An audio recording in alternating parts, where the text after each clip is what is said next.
قبل ما نبداو ما تنسوش ديروا جيم الفيديو وتشتركوا في القناة باش يوصلكم جديد الأخبار. مشاهدينا الكرام أهلا بكم.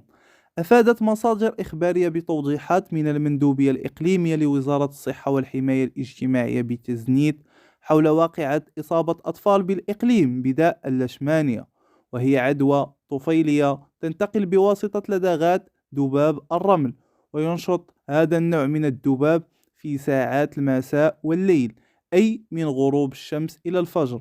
وأضاف مسؤول صحي أن هذا الداء له مضاعفات صحية صعبة تصل إلى نزيف أو تشويه على مستوى الجلد، وأنه ولله الحمد لا يسبب الوفاة، فهو مرض جلدي ولا يسبب أي خطورة بالغة لدى المصابين.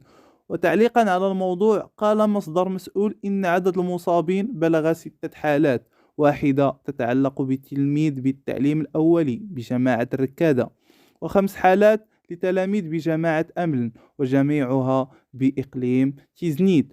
وقد تم بالتكفل لعلاج جميع هذه الحالات ومباشرة الجهود لحصر هذا المرض وتنظيم حصص توعوية حول التدابير الوقائية.